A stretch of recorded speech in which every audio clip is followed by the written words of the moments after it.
नौकरी थोड़ी ना है। अरे भैया इस नाव पर चढ़ाओ और गंगा के किनारे उतारो और जो भी मिल जाता है उसी से हमारा घर का परिवार का खर्चा चल जाता है। हमारी सरकारी तनख्वाह थोड़ी ना आ रही है, चलो एक बीबी है दूसरी कर लें। एक का खर्चा तो हम चला नहीं पाते, दूसरी का कहाँ चलाएंगे। सरकार बस एक ही हमारी रहने दो। वो लेकिन नहीं, सुनो तो अगर दूसरी हो जाएगी, अगर एक सर दबाएगी तो कहें केवट बोले अगर एक सर दबाएगी तो दूसरा गला ही दबाए देगी। सरकार एक ही ठीक हमारी पत्नी। जैसे इतनी बात कही कहने लगे सरकार कुछ भी हो जाए। राम जी ने कहा केवट देख देर मत कर, अब मुझे नाव में चढ़ा और चढ़ाकर गंगा पार कर दे। बोले सरकार रुक जाओ, इतनी देर हमको तुमने चक्कर में घुमाया है ना, और आपको क्या, आपके घाट पर जाना होता है तो जन्म और मरण का हिसाब लेते हो। सरकार इतनी तो खैर मैं नहीं करता हूँ, क्योंकि आप हमारी जात तो एक ही है मल्ला। आप भवसागर से पार करते हैं और हम गंगा से पार कर देते हैं।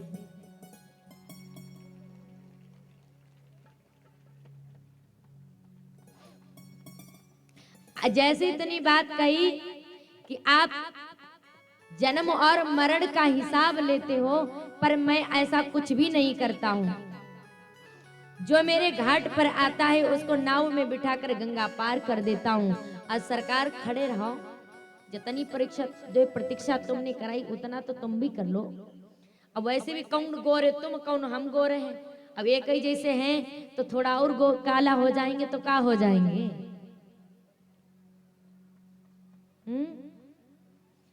धूप में खड़े रहो, हम भी खड़े हैं। अब तुम भी सांवले हो हम भी काले हैं, तो कौन सा फर्क पड़ेगा। थोड़ा और करिया हो लेंगे। जैसे इतनी बात कही तो उसी समय प्यारे क्या हुआ, केवट से राम प्रभु श्री राम बोले केवट जो भी तुझे करना है तो जल्दी कर और नाव में मुझे बिठा करके गंगा पार कर दे। बहुत देर तक वार्तालाप होता रहा। लक्ष्मण ने जवाब दिया भैया दूसरा घाट देख लो, बहुत भाव खा रहा है केवट। सही कह रहे हो। केवट ने कहा हाँ सरकार वो पास में है ना, और ऐसी हमारी नाव में क्या तुमने देख लिया, हमारी टूटी फाटी नाव है। अब अच्छी अच्छी नाव खूब सजी अच्छी है, अब उसमें बैठ के पार हो जाओ। अब उसमें ना पार हो तो तुमसे कौन क्या छुपा है, हैं? एक ही कदम में पूरा तीनों लोक नाप लिए थे, तो ये कौन सा तुम्हारा कठिन का काम है। आप समझ रहे हैं, ये एक ही कदम में तीनों लोक को नाप लिया। समझ रहे हैं, नहीं समझ रहे हैं। भगवान बामन बन करके राजा बलि के चौखट पर गए थे, और एक ही गिनती में वो वरदान वो मांग लिया ना कि एक गिनती में 3 कदम 3.5 भूमि मांगी, एक ही कदम में तीनों नाप लिए। तो कौन सा कठिन है ये गंगा। और यहाँ से पैर रखो उते रख दो पार गंगा। केवट ने कहा सरकार तुम्हारे लिए कठिन कौन सी काम है बताओ। जानकी को गोद में ले और इतने उठा के उतने धर दो। अरे नाना, अरे हमारे सूर्य बाबा बैठे हैं, साखी में बाबा लागत हैं, और देखेंगे हमको तो क्या कहेंगे, देखो ये ले आजकल के बहुरिया का गोदी में उठाए उठाए घूम रहे हैं। साखी में बाबा सूर्य लग रहे हैं। अक्का सूर्य बाबा सोचेंगे देखो आजकल के नौजवान बीबी को गोदी में उठा उठा के घूम रहे हैं। नहीं नहीं, ऐसा नहीं, हमें ऐसे नहीं जाना है। उसी समय कहने लगे तो फिर गुस्सा बहुत आ रही। लक्ष्मण कहे उठाऊं बाण मार दूं गंगा के किनारे तुम्हें। कहेंगे प्रभु इससे अच्छी बात और क्या हो सकती। तीनों लोगों के स्वामी खड़े हैं, गंगा पास ही में मार दो, कौन सा यही दाह संस्कार कर दो, को जाना ना पड़े।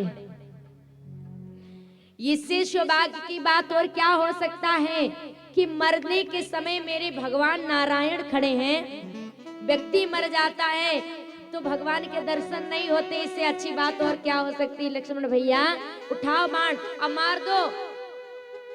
अरे मेरे नाथ खड़े हैं, इससे मौका मुझे अच्छा और कहां मिलेगा। चारों धाम है और मार दो मुझे। अरे लक्ष्मण चुप रह, क्या बोलना, कुछ भी बोल देता है। अरे नहीं केवट भैया, ऐसा कुछ नहीं है। हमें और किसी के घाट पर नहीं जाना और किसी की नाव पर नहीं चढ़ना, हमें आपके नाव पर चढ़ना है। ले चलो।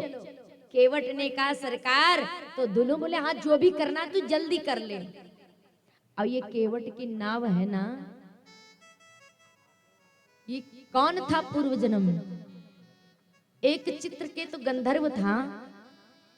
एक संत कोई मजाक बनाई और श्राप के कारण वृक्ष बना।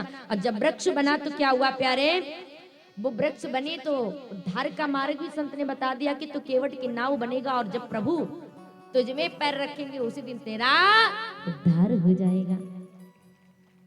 इसीलिए उद्धार करना है प्रभु को। जैसे केवट गया और कठोते में जल भर कर ले आया और प्रभु के चरणों को धुलने लगा। एक पैर धुल रहा था मल मल करके, एक ही पैर में बहुत समय निकाल दिया, बहुत समय निकाल दिया। अब जब बहुत समय निकाल दिया, बहुत देर हो गई। अच्छा एक बात बताओ, एक पैर कठोते में है और एक पैर धरती पे है और एक पैर से कठोते पे खड़े रहोगे तो एक पैर दर्द होगा कि नहीं होगा? जोर से बोलो। होगा। अब प्रभु श्री राम जी कठौते में बहुत देर तक वो मलमल के खूब धो रहे, अच्छे से धुल ने दो सरकार। और जैसे दर्द होने लगे, सरकार अब बहुत देर हो गई है, खेले खड़े रहो। कहने लगे अब हमको पार कर दो। बोले ऐसे कैसे पार कर दे? कहने लगे हैं केवट हमारा पैर दर्द होने लगा है।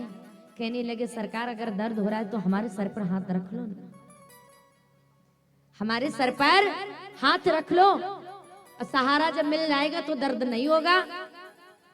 प्रभु कहते वाह केवट वाह, उंगली पकड़ के सीधा पहुंचा है। कह के चल ठीक है। जैसे ही हाथ रखा, अब केवट ने हाथ सर पर रखवा लिया।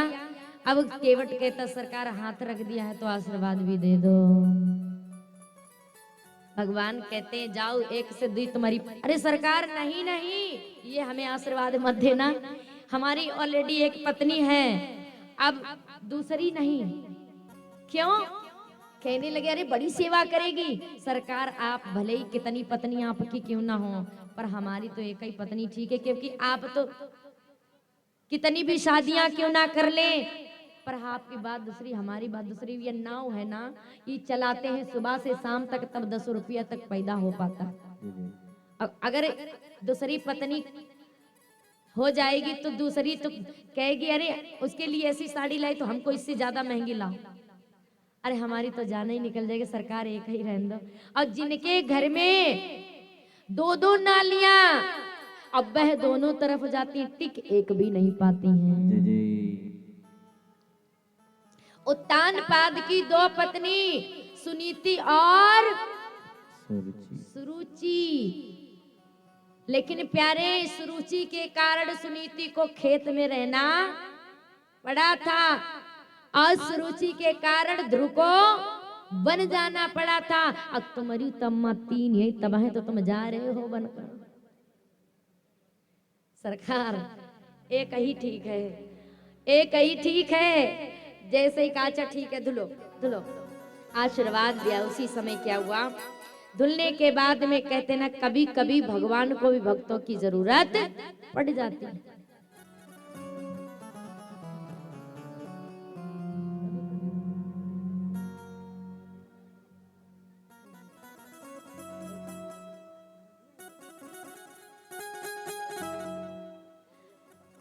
भरत जी अगर मेरी आवाज सुन रहे हो तो यहाँ मंच के सामने आए।